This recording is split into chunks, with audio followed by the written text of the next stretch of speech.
A esta hora de la mañana llegan las conversaciones que importan en Cuatro Cabezas. Arranca enero y en Cuatro Cabezas nos preguntamos cómo se viene el año, cuáles son las prioridades para el gobierno en materia legislativa. Para eso y más conversamos hoy con el ministro de la Secretaría General de la Presidencia en la línea telefónica, Álvaro Elizalde. Ministro, bienvenido, ¿cómo está? Buenos días, Ignacio, ¿cómo está usted? Muy bien, ¿cómo estuvo su celebración de Año Nuevo? Bien, en familia, así que esperemos que este sea un muy buen año. Sí, lo esperamos también nosotros, ¿no? Oiga, ministro, ¿cómo está el ambiente en el Congreso? Se lo pregunto porque algunos pensaron que post plebiscito podría generarse un clima de entendimiento, conciliación, acuerdo, y la verdad es que viendo las noticias uno siente que el esquema ha sido todo lo contrario, ¿no? ¿Cómo se avanza en las reformas con una oposición que en buen chileno se le niega la sal y el agua al gobierno? Bueno, una de las características que tiene el actual Congreso es su alto nivel de atomización y dispersión, lo que dificulta la construcción de mayorías para aprobar leyes. De hecho, creo que este es el Congreso más atomizado desde que recuperamos la democracia. Tenemos más de 20 grupos políticos que forman parte del mismo, sucesivas bancadas, parlamentarios que incluso se han cambiado varias veces de bancada, y eso hace muy difícil el diálogo parlamentario. Y por otro lado, creo que en el contexto previo al plebiscito se produjo una actitud un poco crispada de algunos sectores, y lamentablemente después del plebiscito eso no ha cambiado del todo. Pero creo que hay que seguir haciendo los mejores esfuerzos para generar diálogo y entendimiento con acuerdos sustantivos para el país que nos permitan destrabar reformas importantes, como es la reforma de pensiones, el pacto fiscal, solo por citar algunos ejemplos. Eso no, lo quiero destacar, que pese a esta dispersión y atomización hemos hecho un esfuerzo por generar acuerdos a través de un diálogo con todos los sectores, y tenemos a la fecha récord de leyes aprobadas, 221 iniciativas desde que se inició el gobierno del presidente Boric. Es el número más alto desde de todos los gobiernos que desde que se recuperó la democracia en igual periodo de tiempo. Y esperamos obviamente que podamos incluso avanzar más con iniciativas que están actualmente en tramitación en el Congreso y otras que se van a presentar en las próximas semanas. Bueno, el año legislativo arranca con la acusación constitucional contra el ministro de Vivienda, Carlos Montes. ¿Cómo usted lee lo que va a empezar a ocurrir en el Parlamento? Bueno, la acusación carece de fundamento. Las causales que establece la Constitución para las acusaciones constitucionales son precisas, y en este caso la acusación no cumple con ninguna de ellas. Por el contrario, la respuesta que ha dado el ministro Montes a través de su abogado ha sido muy contundente, y este es un comentario bastante transversal de parte de quienes han tenido acceso a este documento, que por lo menos es público, y que han estudiado el mérito de la misma. Así que esperamos que esta semana que se vota la acusación, el día jueves, sea finalmente rechazada. Además, las acusaciones representan una distracción respecto al trabajo que tienen que realizar las autoridades. Todo el sistema político se concentra en la acusación y nos desviamos de lo que realmente importa. En el caso del Ministerio de Vivienda, el ministro Montes está haciendo un gran esfuerzo por reducir el déficit habitacional, y eso ha implicado un esfuerzo sistemático que está dando resultados y que, si se proyecta en el tiempo, va a permitir cumplir con la ambiciosa meta que se fijó el gobierno al inicio de su mandato. Pero bueno, las acusaciones implican que todos estén concentrados en la acusación misma y no en resolver los problemas de las chilenas y chilenos, que debiera ser la principal preocupación y ocupación de parte de todas las autoridades. Por eso hemos insistido en que no se debe abusar de este instrumento. ¿Se va a caer esta acusación constitucional, considera usted? Yo prefiero no anticipar nunca resultados de votaciones. Sí creo que es una acusación que carece de fundamento, y esperamos obviamente que la Cámara de Diputados la rechace. Ministro, están pendientes proyectos en materia de seguridad. Sin duda, el mayor dolor de la población chilena hoy. Hay 22 iniciativas en las que está pendiente, por ejemplo, la creación del Ministerio de Seguridad. Háblenos un poquito de cómo marchan estos proyectos en el Congreso. Y a título personal, ¿no? He conversado con líderes políticos en las últimas semanas, yo le diría en los últimos meses, y cuando sale el tema de el legado del presidente Boric, el legado de este gobierno hacia el futuro, todos coinciden que el gran desafío sería que justamente se construyera un legado en materia de seguridad, algo que no estaba en el programa del gobierno, algo que no estaba en ninguna promesa de campaña, pero como sabemos en política los escenarios van cambiando, hay que saber adaptarse, y al parecer ese podría ser el gran desafío de la administración Boric. No sé si usted coincide. Bueno, los distintos gobiernos tienen que enfrentar circunstancias que tal vez no estaban presentes al momento en que se iniciaron o se realizaron las campañas. Si bien la crisis de inseguridad viene desde antes, en esto hay que ser bien claro, ha habido un aumento sistemático de los delitos, de mayor connotación en los delitos más violentos desde hace muchos años. Y lamentablemente la respuesta del Estado ha estado lejos de lo que implica este desafío. Así como el presidente Piñera tuvo que enfrentar el terremoto, la reconstrucción en su primer gobierno, y la presidenta de Chile en su primer gobierno tuvo que enfrentar los efectos de la crisis asiática, de la crisis subprime, la crisis asiática fue en el gobierno del presidente Frey. De la crisis subprime, el presidente Boric ha tenido que enfrentar en su mandato el deterioro creciente y sostenido a los años en materia de seguridad. ¿Y qué es lo que se ha hecho? En primer lugar, un esfuerzo por mejorar las capacidades operativas de parte de las instituciones que están a cargo de la persecución penal, dotándolo de más recursos. Adicionalmente, mejorar la institucionalidad. Y en tercer lugar, modernizar y actualizar nuestra legislación en materia de seguridad. Aquí no hay atajo, es decir, si alguien cree que va a haber una respuesta mágica, creo que está profundamente equivocado. Requerimos de un esfuerzo sistemático, sostenido en todas estas áreas que permita mejorar los estándares de seguridad. Y en ese contexto, en materia legislativa se han dado avances importantes. A la fecha, se han aprobado por parte del Congreso Nacional 49 proyectos de seguridad. Y Ignacio, solo para tener una referencia estadística, el gobierno en que se aprobaron más leyes de seguridad fue el gobierno del presidente Lagos. En 6 años, 32 proyectos. Bueno, este gobierno que lleva menos de 2 años ya ha logrado la aprobación de 49 iniciativas. De esas 49, 22 corresponden a lo que se llama el fast track legislativo acordado por la ministra Tobá con los presidentes de ambas cámaras. Es decir, un cumplimiento del 70%. Quedan pendientes algunas iniciativas y se han presentado otras. Y es muy importante que se despachen por el Congreso. Usted mencionaba una, la creación del Ministerio de Seguridad. Agrego la necesidad de contar con un sistema de inteligencia para la democracia. O el proyecto de inteligencia económica que permite seguir la ruta del dinero mal habido a través de la comisión de delitos que después pretende ser blanqueado. Y se han presentado proyectos adicionales, 5 al menos, que no están dentro del fast track legislativo, pero que corresponden a iniciativas muy importantes, tales como, por ejemplo, el proyecto que moderniza las normas de violencia para enfrentar la violencia en los estadios, el que regula los llamados funerales de alto riesgo o narcofunerales, el que se refiere al fortalecimiento del Ministerio Público, o la ley antiterrorista, entre otras iniciativas. Esperamos que el esfuerzo que se ha hecho de todos los actores por sacar adelante esta agenda continúe y en el transcurso de este año podamos ver aprobado no solo los proyectos pendientes del fast track legislativo, acordado, insisto, por la ministra Tobá y los presidentes de ambas cámaras, sino que también los nuevos proyectos que ha presentado el gobierno. Ministro, ¿cuál es su reflexión frente a la molestia con la que reaccionó la oposición, parlamentarios de oposición en específico, a las declaraciones con las que el presidente Boric indicó que dirigentes políticos le faltan el respeto a Carabineros al señalar que no se ha hecho nada en materia de seguridad? Bueno, creo que efectivamente las instituciones están haciendo su trabajo con las herramientas con las que cuentan. Por eso el gobierno ha hecho un esfuerzo por dotarlas de más y mejores herramientas.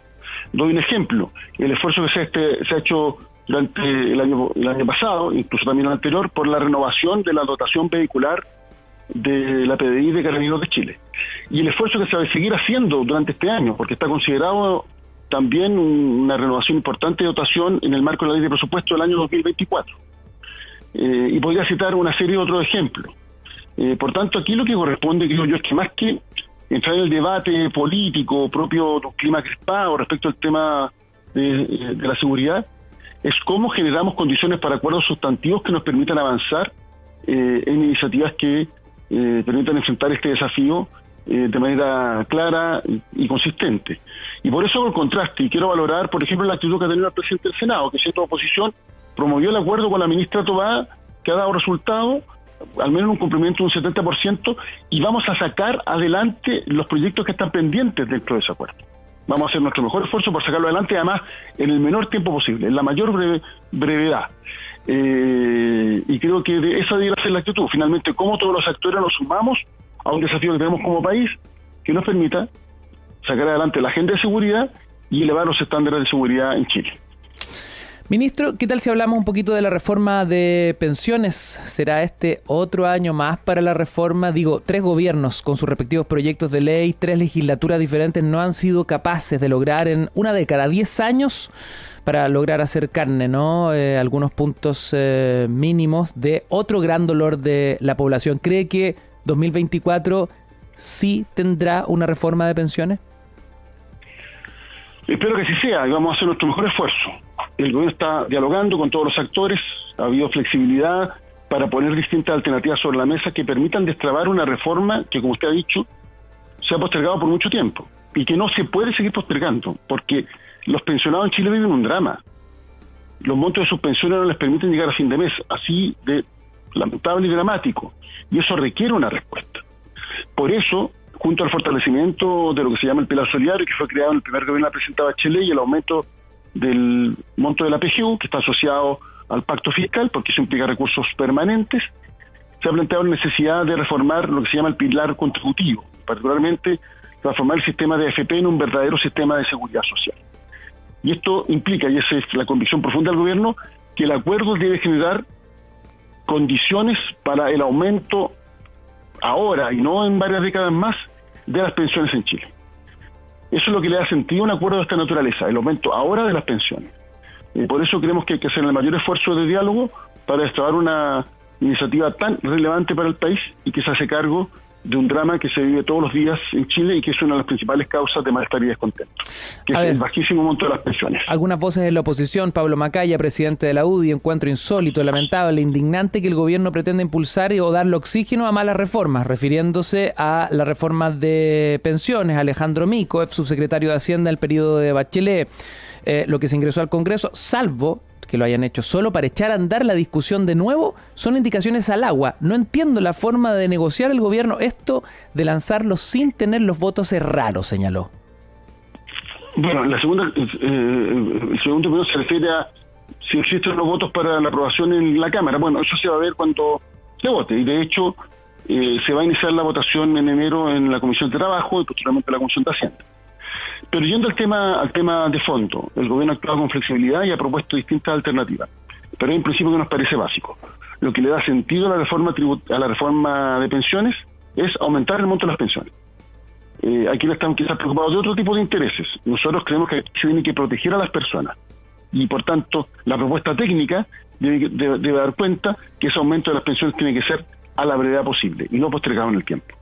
Ahora, sabemos que uno de los puntos en los que no hay hasta ahora acuerdo con la oposición es lo que se refiere al destino del 6% de cotización adicional con cargo al empleador, que elevaría el porcentaje de ahorro previsional por trabajador hasta el 16% de su salario. ¿Cómo se logra avanzar con el gran escollo? Hemos planteado distintas alternativas. La ministra Jara ha hecho un gran esfuerzo de diálogo con todos los actores, ha propuesto distintas vías que permitan destrabar el debate y las controversias que existen en la materia. Pero ¿qué es lo relevante? Insisto, que una reforma de pensiones no puede significar que en 3 o 4 décadas más aumentan las pensiones. Tiene que significar que las pensiones aumenten ahora. Y por tanto, la propuesta técnica tiene que hacerse cargo de esos desafíos. Y por eso nos parece que es necesario introducir elementos de seguridad social al sistema de pensiones, que por lo demás en todo el mundo es un sistema de seguridad social, pero que en Chile opera con una lógica distinta. Oiga, ministro, según las cifras, la brecha de evasión fluctúa entre el 54 y el 60% del IVA. Hablemos de pacto fiscal. Se lo planteo porque muchos indican que más que ir por un pacto fiscal, lo que hay que hacer es ir a buscar a los que evaden impuestos en nuestro país, entendiendo el platal que significa para el erario fiscal esa evasión, elusión, en fin, todos los mecanismos que el sistema entrega o simplemente que no se respeta el sistema. ¿Qué mirada tiene usted al respecto, no? Porque parece ser una obsesión por parte del gobierno el pacto fiscal cuando el desvío de recursos está también muy fuertemente concentrado en la evasión. Bueno, el proyecto de reforma tributaria que fue rechazado por la Cámara el año pasado contenía normas vinculadas a la evasión y la elusión fiscal. Y el gobierno ha trabajado en un proyecto que se llama de cumplimiento tributario, que precisamente tiene por objeto que los tributos que actualmente existen en Chile sean pagados. Es decir, que se cumpla con la normativa tributaria. Esto implica dotar de más y mejores herramientas al Servicio de Impuesto Interno y a otras instituciones que permita que efectivamente los tributos se paguen, es decir, que todos cumplan con la legislación tributaria. Es uno de los elementos centrales dentro del pacto fiscal. Ahora, el pacto fiscal considera también aumento de tributos para efectos de crear ingresos permanentes que permitan financiar necesidades tales como reducción de la lista de espera en salud, aumento de la PGU, todo lo que es el esfuerzo que hay que hacer en seguridad, y adicionalmente medidas pro inversión, pro crecimiento y pro empleo, como el proyecto de permisos sectoriales, que pretende reducir los tiempos de respuesta respecto a una persona que realiza un emprendimiento, que muchas veces son eternos por la serie de trabas burocráticas que debe saltar o que debe cumplir. Y en ese contexto nos parece que es fundamental, por lo tanto, avanzar integralmente en una serie de propuestas. El pacto fiscal implica aumento de la recaudación para financiar el gasto social, pero también medidas pro crecimiento, pro empleo, pro inversión. Y adicionalmente todo lo que es la agenda de probidad para garantizar que cada peso que gaste el Estado esté bien utilizado. Una agenda muy ambiciosa que contiene una serie de proyectos de ley, algunos que están en tramitación y otros que vamos a presentar, y que se enmarcan dentro de la Estrategia Nacional de Integridad Pública y también dentro de las propuestas que realizó la Comisión Jara Quemada, que fue convocada especialmente por el presidente para regular la relación entre instituciones privadas sin fines de lucro y el Estado. Ministro, para cerrar, ¿no? Usted insiste en la idea de que sin pacto fiscal el gobierno no es capaz de llevar adelante sus reformas, sus ambiciosas reformas. Pero el tema no es las ambiciosas reformas del gobierno, el tema son las necesidades que tienen los chilenos en su vida diaria. Si hablamos, por ejemplo, de eliminar la lista de espera o reducir significativamente los tiempos de espera, la pregunta es ¿con qué recursos se realiza? Si hablamos de aumentar la PGU, que es un gasto permanente del Estado, eso implica contar con ingresos permanentes. Si hablamos de cómo mejorar las pensiones de las chilenas y chilenos del pilar contributivo, el que se financia a través de la cotización de los trabajadores, que ahora debería contar con una cotización adicional de parte de los empleadores. ¿Cómo se lleva adelante eso si no es con la reforma de pensiones? Porque finalmente la agenda que hemos propuesto es una agenda que tiene como eje central cómo se protege de mejor forma a las personas. Si es que esto no se aprueba, ¿quiénes son los perjudicados? ¿Algún sector político en particular? Si el debate va a continuar entre los sectores políticos y cada uno dará las explicaciones que estime conveniente. No, los grandes perjudicados son las chilenas y chilenos. Y por eso el presidente ha sido explícito respecto de la necesidad de acuerdos que nos permitan destrabar estas iniciativas. Lo hizo explícitamente el 1 de junio pasado, cuando planteó que se requeriría un diálogo a través de un proceso de escucha recíproca que nos permitiera sacar adelante proyectos tan relevantes como los que he señalado. Finalmente, estas son reformas o proyectos de ley que tienen como objetivo central mejorar la calidad de vida de todas las chilenas y chilenos. Y en caso que no se aprueben, bueno, se seguirá postergando dramas tan complejos y difíciles como es, por ejemplo, el bajo monto de las pensiones en nuestro país. Ministro Secretario General de la Presidencia, Álvaro Elizalde, conversando a esta hora de la mañana con Cuatro Cabezas. Ministro, muchas gracias. Que tenga un muy buen 2024. Gracias a usted y que tenga un muy buen año también.